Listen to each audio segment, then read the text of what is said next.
I'm always excited to return to the world of Switch emulation on Android with the Sudachi Emulator, and for the first time, we will explore how Switch emulation fares on the new Retroid Pocket 5. Now if you remember, I did a similar video for the Retroid Pocket Mini, and despite having the same Snapdragon 865 chipset, this will be quite a different video since we were limited to Android 10 builds of Switch emulators on the Mini. This time around, we can explore Switch emulation with the latest version of Sudachi and Android 13, which the Retroid Pocket 5 will ship with right out of the box.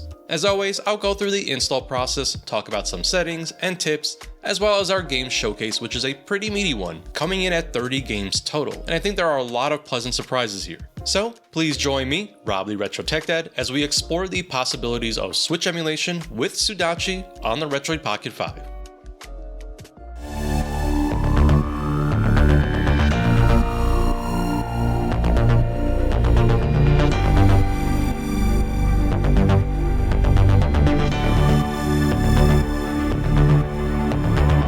Let's go ahead and get everything going here, and please feel free to skip around. My videos are always timestamped so that you can move around easily to get to the sections of interest. As I mentioned, we will be using the latest version of Sudachi, which is available directly from their website, and I will have it linked down below in the description area. You can use the Chrome browser right on your device to load up the website and then download directly to it. It's pretty straightforward since the link to download is right on the main page. The latest version is 1.0.11, and it's the one I used to test every game in this video. So click on the drop down menu and then download. You might get a prompt from Android and just allow any downloads to go through, and once done, open the APK file and then install. Again, you might receive a prompt here, but just allow installs to take place from within Chrome and the install should proceed as normal. Okay, once installed, let's go ahead and open up Sudachi for the first time. Let's click through a few of the screens here until we get to the prod keys, which you will need to provide from your own Switch, and unfortunately I cannot share that here or where to obtain them. For this showcase, I am using the 18.1.0 firmware prod and title keys. Once you've pointed Sudachi to the prod keys, hit next, and then you will need to provide the title keys as well for Sudachi. It will be the same process as before, and once done, tap next to continue on. Now we can add a games folder. I usually just like to keep my games in a folder named Switch, and then point to that folder. And that's all there is to it, at least for this initial setup portion. So now we're on the home screen for Sudachi, and this will look familiar if you've used Yuzu or one of the countless other forks. So let's dive into the settings section and talk about some things there, including some important things that should be done before starting to launch any game. First things first, I always like to take care of the firmware, since you will need this to launch games, otherwise you might experience games crashing immediately back to the home screen without it. You can do this by going to the Manage Sudachi Data and then tap on the Install Firmware option. For all of the games here, I use the 18.1.0 Switch firmware, which I cannot provide here but is easy enough to find. You will get a prompt on screen that your firmware has been installed successfully. The firmware file should be in a zip format and you can load it directly into the device as is. Okay, with that important step out of the way, let's go over quickly what else is available here in this section. From here, you can install game updates and any download content that you might have for your games by selecting the Install Game Content.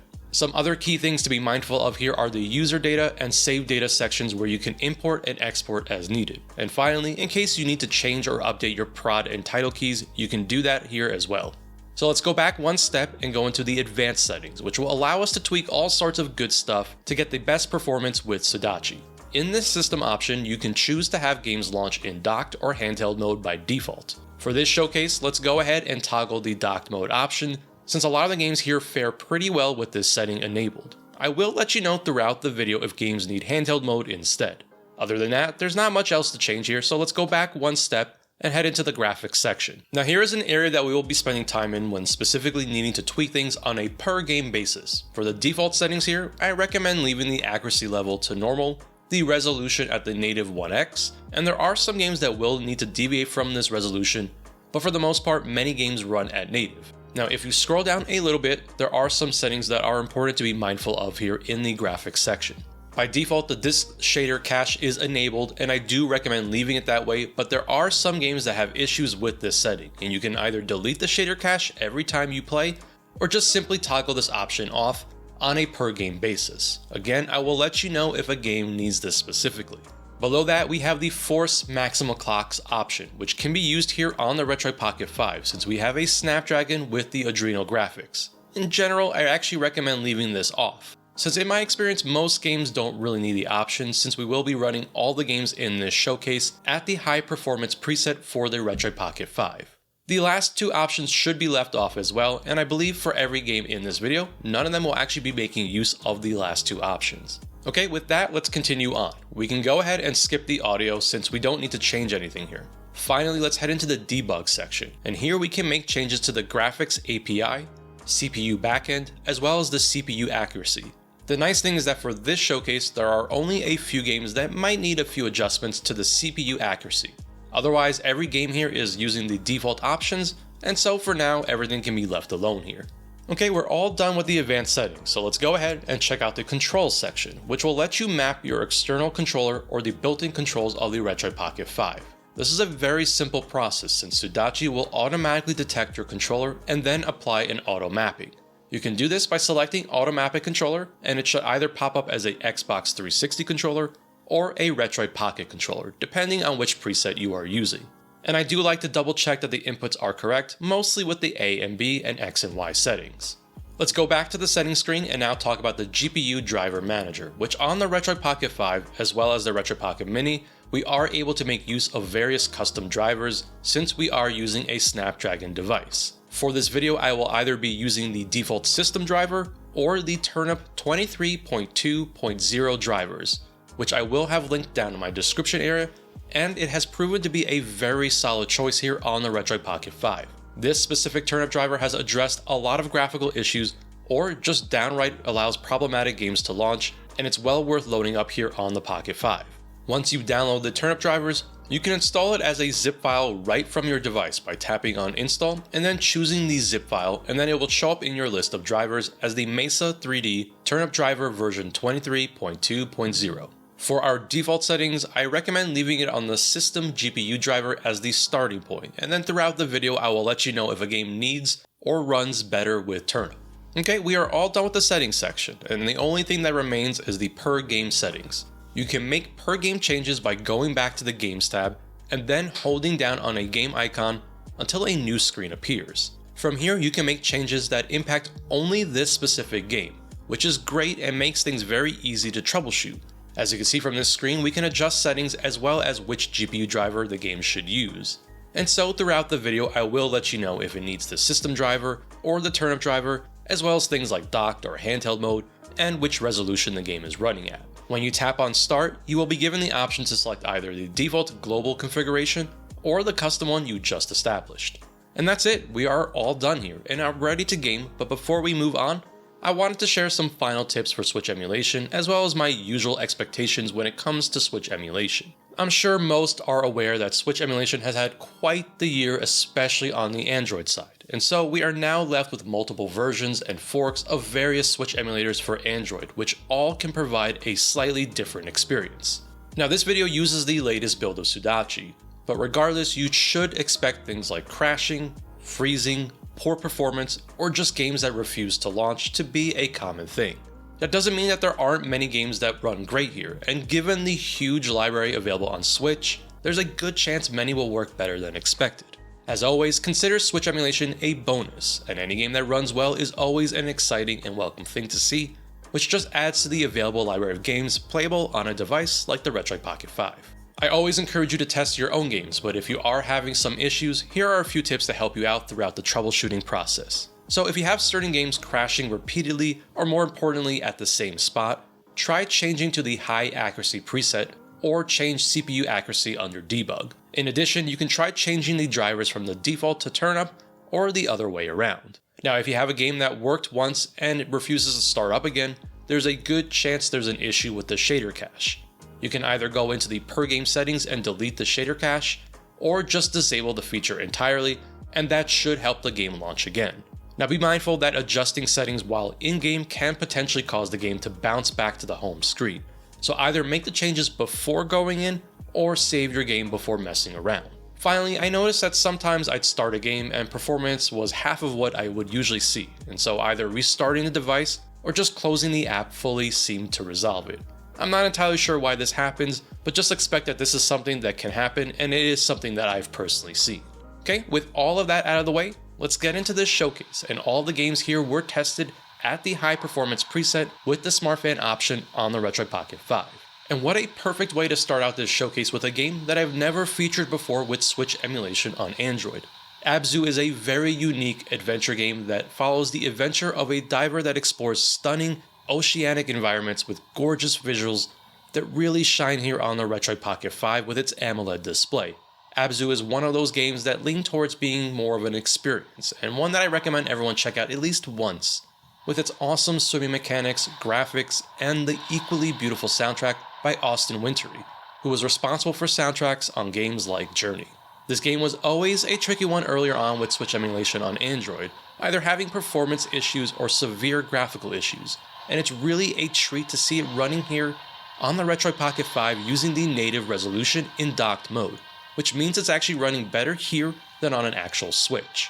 For this game, you will want to use the Turnip 23.2.0 drivers, and other than that, the game is running quite well and is quite stable. Batman Arkham Asylum is the first in what has become known as the Batman Arkham series, and I still remember when this game first came out and I was just blown away by the story, atmosphere, and combat which lets you just kick some butt as Batman. I'm pretty excited because this is another game like ABZU that I'm now able to feature with Switch emulation on Android, and on the Retroid Pocket 5 fares better than expected. Now I had high hopes for this one since I did first test it out on the Retroid Pocket Mini and saved it in hopes that I could feature it with the Retroid Pocket 5, and this game is very close to full speed using the native resolution in handheld mode. You can choose to either use the default system driver or the Turnip 23.2.0 drivers, but I found performance to be pretty similar between the two. This game is a bit unstable, and I personally had it lock up in the same spot multiple times. So I do recommend changing the CPU accuracy to accurate under the debug section, which resolved my issue and allowed me to put some time into the game. And we might as well continue with more games that are first in their series. Borderlands Game of the Year Edition is the first entry in the Borderlands franchise, which has gone off to spawn multiple sequels and spin-off games and is a massive franchise today. Despite it being the first in the franchise, I still very much enjoy the first Borderlands game, and really it laid the groundwork for the awesome gameplay formula that other games in this series would follow. I'm kind of blown away by how well this game works with Sudachi and the Retroid Pocket 5, and it continues the theme of being another game that I've never featured before with Switch emulation on Android. For this game, I didn't need to change anything, and we're just using the default system drivers at native resolution and in docked mode, which is always awesome when you're able to get that extra resolution from dock mode. It seems fitting that we get to follow up a first-person shooter game with another first-person shooter game, and Bulletstorm is one that I feel like doesn't get a whole lot of attention, which is surprising given that Cliff Bleszinski of Gears of War fame served as both designer and director for Bulletstorm, and brings over some of the elements found in Gears of War, including plenty of gore. Bulletstorm is a really fun and fast-paced first-person shooter game with great action, and interestingly was inspired by games like Burnout, Duke Nukem, and the TV show Firefly. Bulletstorm is another entry in this list that really surprised me with its performance, and did it a lot better than I was expecting. For this one, I am using the Turnip 23.2.0 drivers, which gave me the best performance overall, as well as correcting some graphical issues found with the default system drivers, and I do have this game running at the Switch native resolution, using dock mode, and performance is staying up there, keeping at or close to 30 frames per second target.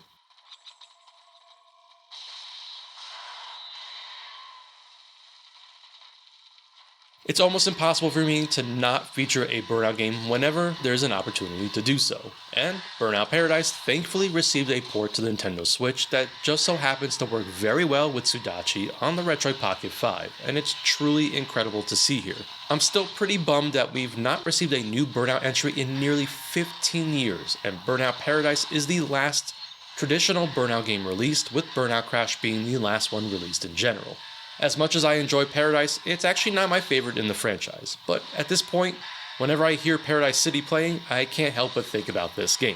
For Burnout Paradise, I am using the default drivers in docked mode at the native resolution, and the game is quite stable and runs very well.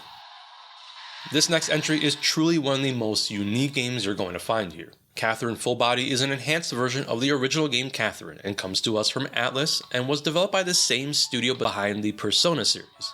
Catherine is an interesting blend of puzzle platformer, romantic thriller, and social simulation, if that gives you a bit of a hint of how unique this experience is, with the game alternating between two main segments. The main character Vincent's daytime life, which has you making choices in conversations and navigating his social dilemmas, and then the nighttime nightmares, which is where the puzzle platforming elements come into play and represents Vincent's fears and inner conflicts. It's really a very interesting game that I recommend giving a shot if it at all seems interesting. For this game, I did need to switch over to the Turnip 23.2.0 drivers, and the game is a bit demanding, so I went with just a handheld mode using the native resolution. Other than that, the game seems to be very stable and runs well with those settings.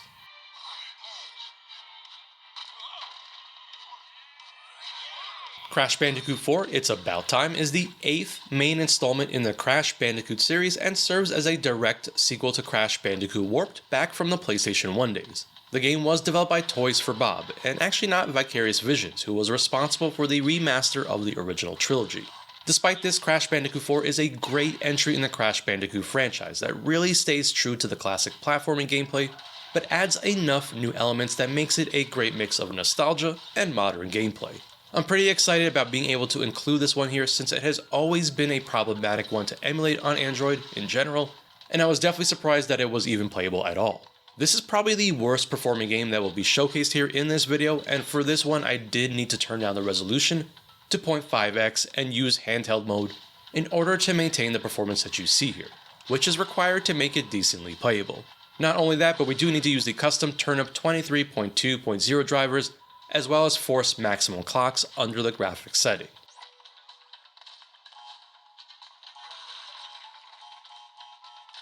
And naturally it makes sense to follow up with Vicarious Visions' remaster of the original Crash Bandicoot trilogy, and like Crash Bandicoot 4 is an absolutely amazing game and faithful remaster that brings the original trilogy and updates it for new audiences to enjoy, while still managing to provide a nostalgic experience to those that grew up with the franchise. For the Insane trilogy, Vicarious Visions overhauled the visuals, re-recorded the audio, as well as updated the mechanics while preserving the gameplay, humor, and charm of the original games. Vicarious Visions worked closely with Naughty Dog to ensure that this collection honored the original source content as best as possible, but amazingly, Vicarious Visions did not use any of the original game's source codes. I adore this remaster collection, and it remains a consistent rotation for me and one that I've featured on the channel in the past when featuring Switch emulation on Android. For this game, like Crash 4, you will want to use the Turnip 23.2.0 drivers, but this game does fare much better performance-wise, and you will be able to play this one at native resolution in docked mode. I do recommend enabling the max clock setting under graphics for the best performance.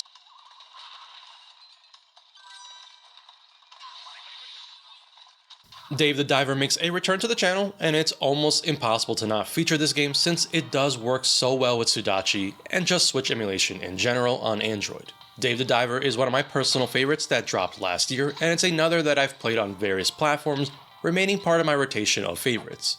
Dave the Diver is an interesting blend between deep sea exploration, resource management, and of course restaurant simulation, with a very addictive gameplay loop that will definitely get you hooked. As I mentioned, Dave the Diver has been a fairly consistent experience with Switch emulation on Android, and I've featured it numerous times on the channel, so I don't think it's much of a surprise that it performs very well with the Retroid Pocket 5, using the default system drivers at the native resolution in docked mode.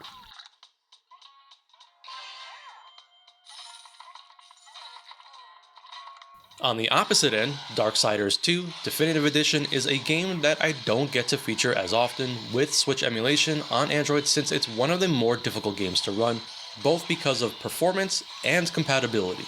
In fact, the last time I featured Darksiders 2 on Android was with the Skyline emulator on a Snapdragon 8 Gen 2 device well more than a year ago, and so it's really awesome to see it running on a device like the Retroid Pocket 5 with just the Snapdragon 865. For this game, I did use the custom Turnip 23.2.0 drivers, and had to turn the resolution down just a little bit to 0.75x and use handheld mode to keep the performance smooth, and you might be able to get away with the dock mode setting at this resolution scaling. But in general, I think this smoother gameplay is worth the trade-off, and this is a pretty substantial game to be able to enjoy here with the Retroid Pocket 5.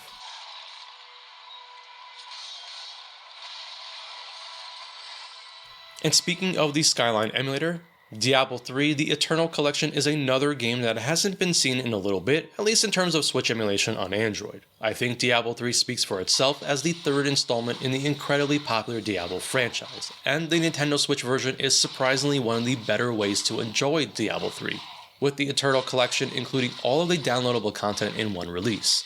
It's kinda cool to have this game as an option instead of Diablo Immortal, for those that want to avoid the free-to-play mechanics of Diablo Immortal. For this game, I did need to switch over to the custom 23.2.0 Turnip drivers, but this game does run pretty well at native resolution using the dock mode option, and is another substantial game that is very much a welcome addition to what's playable here on a device like the Retroid Pocket 5.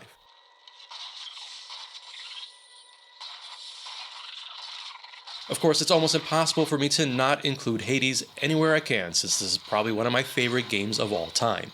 I was pretty excited when I saw Hades running well on the Retroid Pocket Mini, and I immediately knew I was going to load it up here on the Pocket 5, where it does equally as well. Hades is going to be one of two Supergiant games that I will be featuring, and I think Hades is just a beautiful game that looks fantastic on the AMOLED display.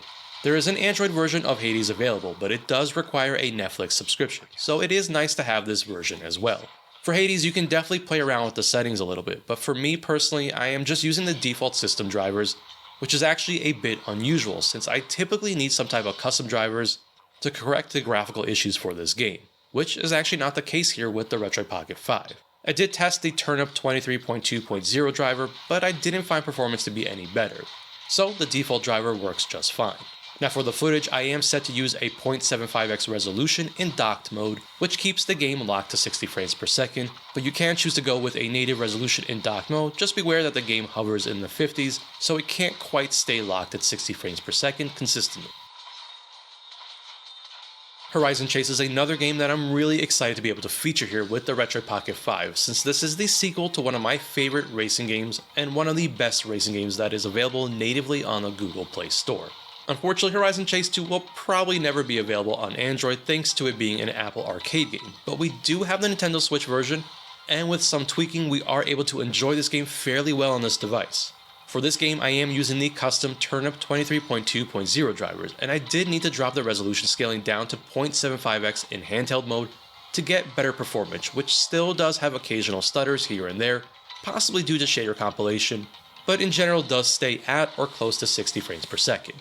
Despite the need for the lower resolution, this game still looks really nice visually on the Pocket 5, and the colors are definitely a highlight with a game like Horizon Chase 2. Okay, I know what you're thinking. Rob, Hyper Light Drifter has a native port to Android. Why are we including it here? And while that's definitely true, for whatever reason, the Android version of Hyper Light Drifter does not have any native controller support, which really disappointed me since I was looking forward to the Android version. But I guess if you're using a dedicated handheld like the Retroid Pocket 5, it's probably best to still load up the Switch version, which does support the built-in controls that we have here. Now I don't mind including Hyper Light Drifter since it's a great game that looks absolutely phenomenal on this AMOLED display, where its graphics really stand out. It also happens to be a very stable and consistent performer with Switch emulation on Android, and for the Retroid Pocket 5 here, I am set to use just the default system drivers at the Switch's native resolution in docked mode.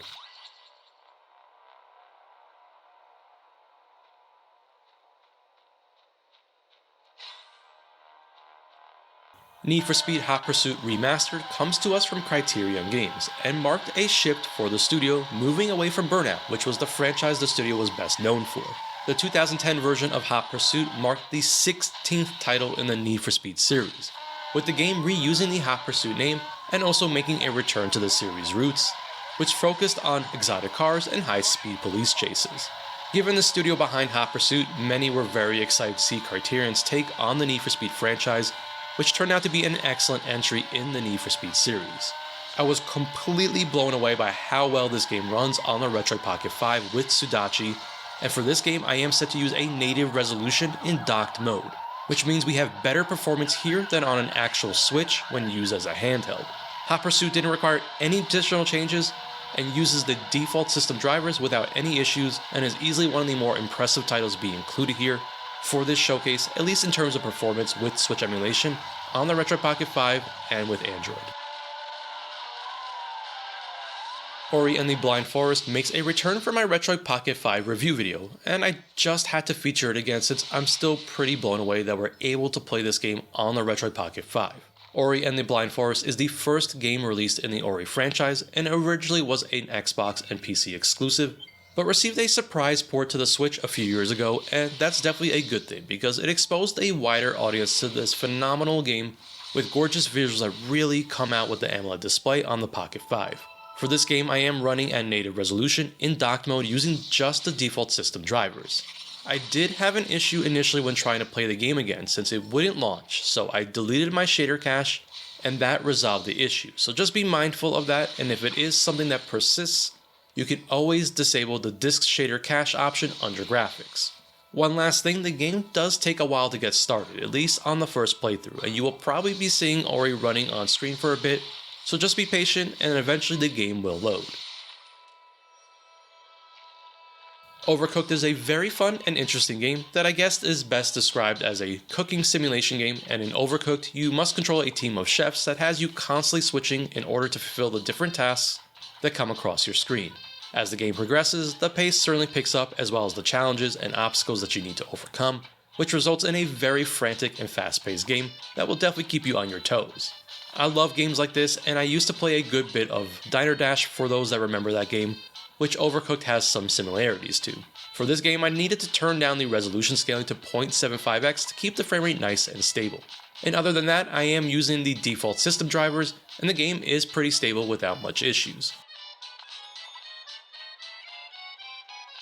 We finally have our first fighting game for this showcase, and Persona 4 Arena Ultimax was developed by Arc System Works, best known for their work on the Guilty Gear franchise, and a great pick to develop a 2D fighting game which for Persona fans is well worth checking out as both a sequel to Persona 4 Arena and a continuation of the Persona 4 storyline with many of the characters returning from the mainline game. It's got a lot of what you would expect from a Persona game with a gorgeous visual style, storytelling, and music combined with a 2D fighter that brings something to the table for both fans of Persona and fighting games. Persona 4 Arena runs very well with Sudachi on the Retroid Pocket 5, and for this game I didn't need to do much tweaking since it's running with the default system drivers at the native resolution in handheld mode and has been stable and runs quite well.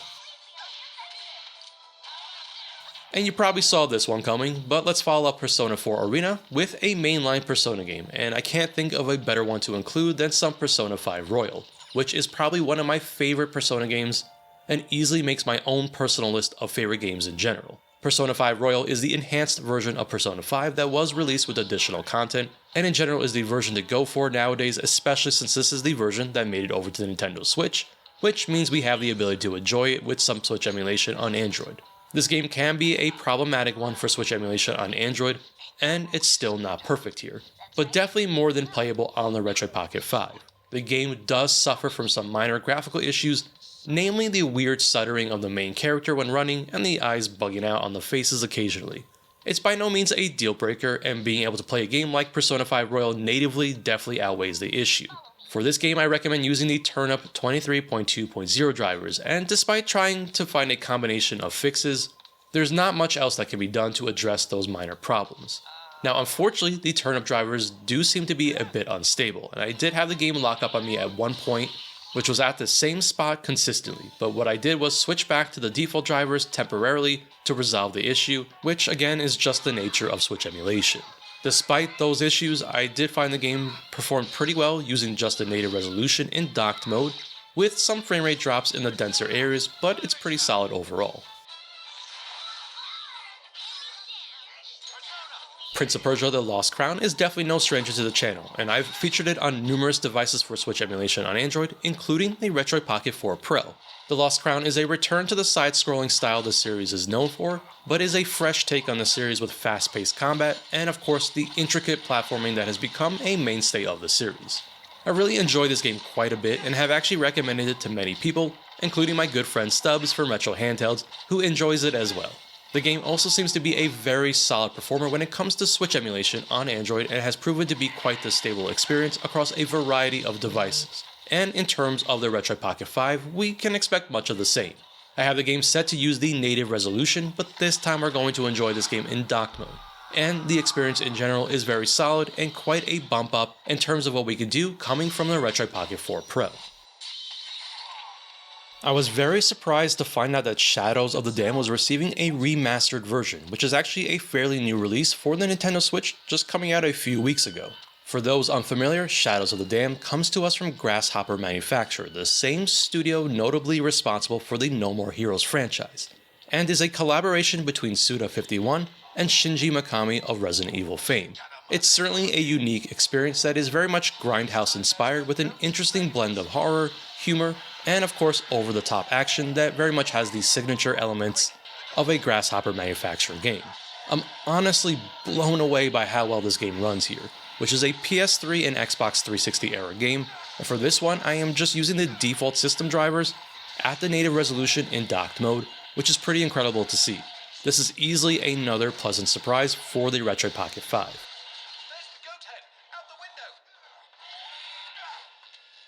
It's awesome to be able to feature a game by Obsidian Entertainment, who has certainly dabbled in the RPG genre, developing games like Fallout New Vegas and Star Wars Knights of the Old Republic 2. And when I heard they were working on an RPG based on South Park, I certainly was optimistic. But little did I know how much better it would turn out when it released nearly 10 years ago. South Park: The Stick of Truth feels very much like you're playing through an episode of South Park, and it's just packed to the brim with all sorts of little details, Easter eggs, and charm that makes this an easy recommendation for any fans of the series. Given what we've seen in this showcase, it's probably not all too surprising that the Stick of Truth runs very well here, using just the default system drivers at the native Switch resolution with the dock mode preset.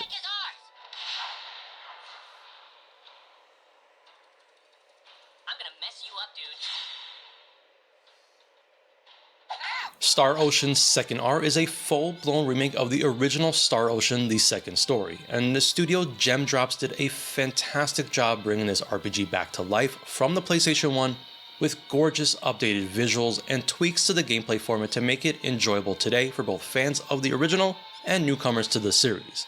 I originally tested Star Ocean's Second Story R on the Retroid Pocket Mini and reserved it for the Retroid Pocket 5 since I thought the larger screen would fare better with the heavy text in the game, and so I knew that performance here was solid going into this on the Pocket 5.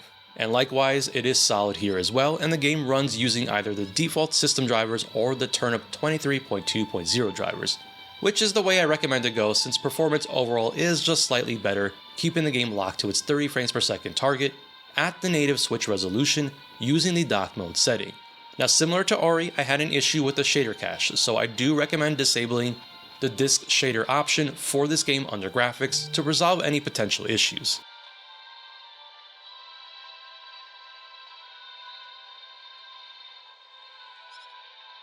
Team Sonic Racing is a kart racer featuring the crew from the Sonic the Hedgehog franchise, and I really love the kart racers that were developed by Sumo Digital. And Team Sonic Racing continues more of that with an emphasis on team-based racing, as the title suggests.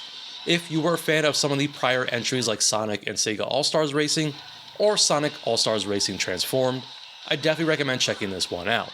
This game is a bit demanding, and so it's best to play this in handheld mode at native resolution to get the performance that you are seeing on screen. For this game, you will also want to use the Turnip 23.2.0 driver, otherwise you will have severe graphical issues. And finally, make sure to enable the Force Maximum Clock setting under graphics.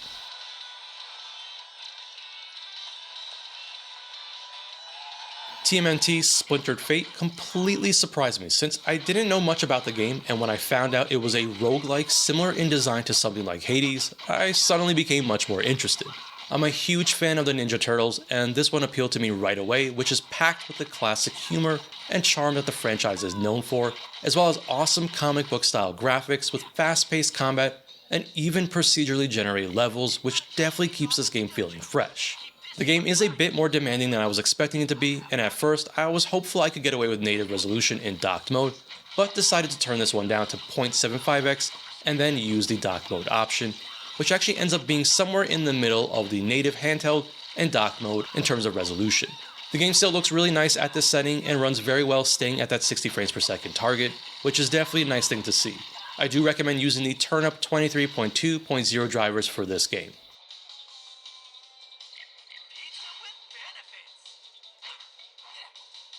And for the longest time, I've been trying to get Tony Hawk's Pro Skater 1 and 2 to properly work on Android with various Switch emulators, and so, as usual, I checked back in to see how things were going, and much to my surprise, the game not only launched, but works pretty well with the Retroid Pocket 5. It's a real treat to see this awesome remake of the first two Tony Hawk games playable here on the Pocket 5, and Vicarious Visions did a tremendous job with this game, using Neversoft's original code to build on and modernize, as well as having worked with former employees to ensure the game felt familiar, but at the same time feel like a new experience.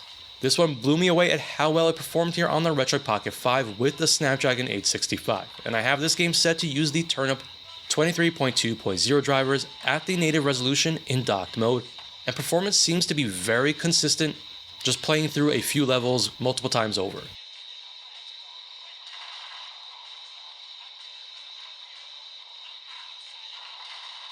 I remember when the original Torchlight came out, and I spent a solid 2 days just going through the campaign, completely hooked by this hack and slash action RPG that is best described as a Diablo style game, and that makes sense since the original studio was actually founded by members that had worked on similar style games. In many ways, there are elements that I actually enjoy more in the Torchlight series compared to Diablo, and I thought it would be interesting to check out the latest entry in the series, Torchlight 3, which was actually handled by a different development team. Now, Torchlight 2 is also available on the Switch, so there are some options when it comes to this series for the platform. We have another game that is a bit more demanding for the Retroid Pocket 5, and at times it seems like it could handle native resolution, but for this one I did need those Turnip 23.2.0 drivers, as well as having to turn this one down to 0.75x resolution, using the handheld mode option, to get the performance you are seeing here, which is still not full speed, but the game settles somewhere around 45 frames per second. It doesn't bother me too much, but just be aware that the game will most likely not hit full speed here, and it doesn't seem to be much of an issue despite that. I don't think it's too surprising that Transistor has made this showcase given how well Hades performed earlier, and because I'm a huge fan of Supergiant Games' lineup, so naturally I had to include another one of their games. Transistor is actually the second game developed by Supergiant and came after the success of Bastion, another fantastic game, and like many of their other games is an action RPG, with Transistor specifically focusing on turn-based strategy. Now, Transistor has been featured many times on the channel in different ways, especially when talking about Switch emulation on Android, and not much changes here since the Retroid Pocket 5 does very well with this game. And for this one, I didn't have to change anything as it runs great with the default system drivers at the native Switch resolution, but we can enjoy this one in docked mode for an even better visual experience, and the art style definitely stands out with the beautiful AMOLED display of the Retroid Pocket 5. We've got another fairly recent release, at least in terms of the Nintendo Switch, which finally received a port of Yakuza Kiwami, and I believe this marks the first time that the Yakuza franchise has made its way over to the Switch, but I'm really glad that it finally happened, since the Yakuza games in general are so much fun to play, and this is a solid port to the platform. Kiwami is a full-blown remake of the original Yakuza game that kickstarted this massive franchise off back on the PlayStation 2. The Switch port definitely opens up the doors on Android, since we now have another possible way of enjoying this game on an Android device, and I was pleasantly surprised to see that it not only launches, but it's also quite playable. For this game, I am using the Turnip 23.2.0 drivers, and it's another case of a game that at times appears to run very well at native resolution, but then there are a few areas that are just very demanding, but despite this, I still recommend leaving it at native resolution since these problematic spots occur regardless of the resolution setting, which tells me it's more of an emulation issue. Thankfully, it doesn't happen all the time, but it's something to be mindful of, and outside of those spots, the game does run at its target of 30 frames per second.